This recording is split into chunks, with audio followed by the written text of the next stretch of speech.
रूस यूक्रेन युद्ध के बीच अमेरिका को ताइवान में यूक्रेन जैसे हमले की आशंका सता रही है। पिछले कुछ महीनों में चीन ने ताइवान में अपनी सैन्य तैयारियां तेज की हैं। चीन बार बार अपने फाइटर जेट्स को ताइवान की सीमा पर भेज रहा है। कई बार तो चीनी युद्धपोत ताइवान की जल सीमा में भी दाखिल हो चुके हैं। इस बीच अमेरिका के राष्ट्रपति जो बाइडेन ने देश के पूर्व रक्षा अधिकारी की अगुवाई में एक प्रतिनिधि मंडल ताइवान भेजा है।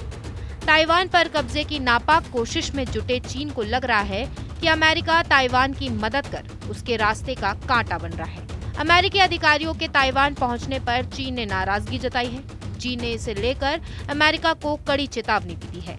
चीन ने कहा है कि अगर ताइवान की स्वतंत्रता को लेकर अमेरिका ताइवान का समर्थन करेगा तो उसे बड़ी कीमत चुकानी पड़ सकती है।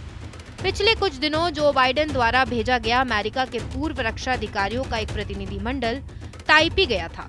अमेरिका के इस कदम से चीन बुरी तरह बौखला गया है। इस मुद्दे पर अमेरिका और चीन के बीच पहले ही रूस और यूक्रेन की तरह ही युद्ध की आशंकाएं जताई जा रही हैं। चीनी विदेश मंत्रालय के प्रवक्ता वेन वेनबिन ने कहा कि ताइवान का समर्थन करने के लिए अमेरिका की किसी को भी भेजने की कोशिश बेकार है। हम अमेरिका से एक चीन के सिद्धांत का पालन करने की उम्मीद करते हैं। अगर अमेरिका ताइवान की स्वतंत्र अलगाववादी ताकतों को प्रोत्साहित करने का इरादा रखता है तो इससे केवल उनका नुकसान होगा। इससे पहले अमेरिका में चीन के राजदूत ने चेतावनी देते हुए कहा था कि वॉशिंगटन अगर ताइवान की आजादी की आशंका का समर्थन करता रहा तो दोनों देशों के बीच युद्ध की आशंका से इनकार नहीं किया जा सकता। रूस और यूक्रेन के बीच सैन्य टकरार के बढ़ते खतरे के बीच अमेरिका ने चीन को चेताया था। अमेरिका ने चीन को आगाह किया था कि वो इस मौके का फायदा ताइवान में अपना दखल बढ़ाने के तौर पर न उठाए। अमेरिका ने चीन की पहले ही घेराबंदी कर रखी है।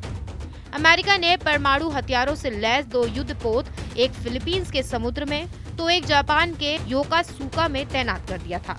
इसके जरिए उसने चीन को सख्त संदेश दिया है कि वो ताइवान से दूर रहे। दरअसल चीन ताइवान को अपना हिस्सा मानता है, जबकि बीते कई दशकों से ताइवान स्वतंत्र है। लेकिन चीन लंबे वक्त से ताइवान पर कब्जा करने की कोशिश में जुटा हुआ है। अमेरिका के ताइवान से आधिकारिक रूप से संबंध नहीं है, लेकिन अमेरिका ताइवान को रक्षा के लिए हथियार सप्लाई करता है।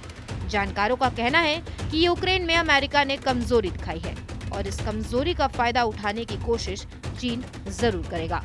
तो कैसा लगा आपको हमारा वीडियो, हमें कमेंट सेक्शन में जरूर बताइए। बाकी देश और दुनिया से जुड़ी तमाम बड़ी खबरों के लिए सब्सक्राइब करिए हमारा चैनल TV9 भारतवर्ष डिजिटल।